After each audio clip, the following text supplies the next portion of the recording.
On arrive avec le matériel, on installe tout, on met de la nourriture qui sert d'appât sous les cages et on attend que l'animal rentre pour déclencher manuellement le système. Il y a énormément de chats errants et pour quand justement les gens n'en aient pas marre et en arrivent à des situations où ils en arrivent à les empoisonner, nous préférons intervenir avant. Allez, c'est bon, attention sa queue. C'est bon, je l'ai.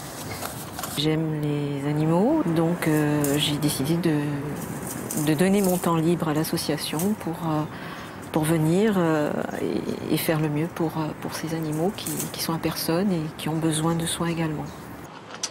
2 fois par semaine, les bénévoles de l'association Les Chats de Lille réalisent ce type d'opération.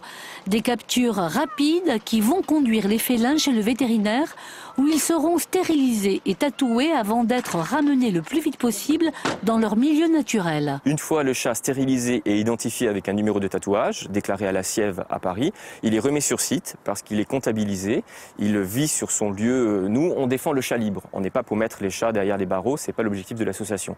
Le chat est libre, il est sur son lieu de vie. Il y a toujours eu des chats dans les rues, dans les maisons, dans les lotissements. Ça combat les nuisibles, c'est une façon naturelle d'avoir un bon équilibre de la nature.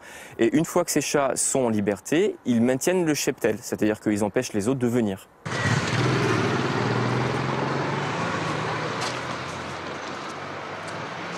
Nous avons une femelle, logiquement, peut-être 2, mais je pense une. Le reste, ce sont des mâles. Alors ces bons, ce sont des bons de prise en charge qui sont émis par l'association, parce que tous les chats qui sont stérilisés par l'intermédiaire des Chats de Lille sont également tatoués, référencés à la Siève, la centrale féline à Paris. Chaque année, ce sont près de 300 stérilisations de chats errants qui sont effectuées.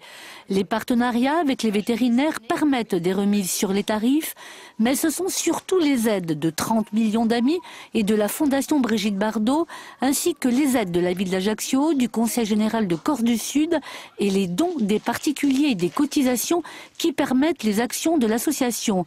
Des actions qui répondent aux souhaits des vétérinaires. Cela répond avant tout à un problème de prolifération des chats s'ils ne sont pas stérilisés, problème auquel est confrontée toutes les mairies, je vais dire, en Corse et sur le continent, dans la mesure où, sans intervention des associations et sans travail particulièrement actif des bénévoles, on aurait des populations de chats qui exploseraient complètement et des maladies, alors maladies de chats éventuellement, et maladies potentiellement également transmissibles à l'homme, comme la teigne ou autres maladies qui, avec une forte population de chats, sont bien sûr beaucoup plus présentes. Il y a quelques stérilisations qui ont été faites ici, mais ce sont des particuliers qui en ont fait 2 ou 3, c'est ça en gros, hein.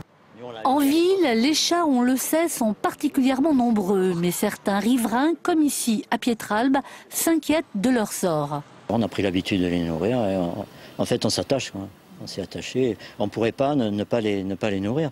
On les nourrit le matin et le soir, tous les jours. Mais quand vous n'êtes pas là? Mais quand on n'est pas là, pour l'instant, ça ne s'est pas posé. Le problème ne s'est pas posé. Dans un souci de sécurité, de salubrité et de tranquillité publique pour l'homme et l'animal, une convention vient d'être signée avec la ville d'Ajaccio, notamment dans la prise en charge de certains soins.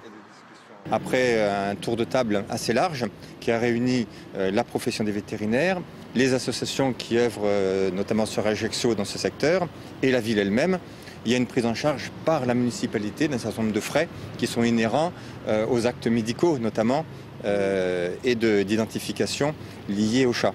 Si une personne trouve un animal blessé, accidenté, il y a 2 solutions. Soit elle peut le ramasser elle-même si elle en a la possibilité et l'amener chez le vétérinaire. Dans ce cas, le vétérinaire prendra contact avec l'association. Nous validerons ensemble une prise en charge et la convention passée avec la ville d'Ajaccio pourra à ce moment-là fonctionner. Il y aura une prise en charge tripartite. Le professionnel qui est le vétérinaire, la ville et l'association Les Chats de Lille.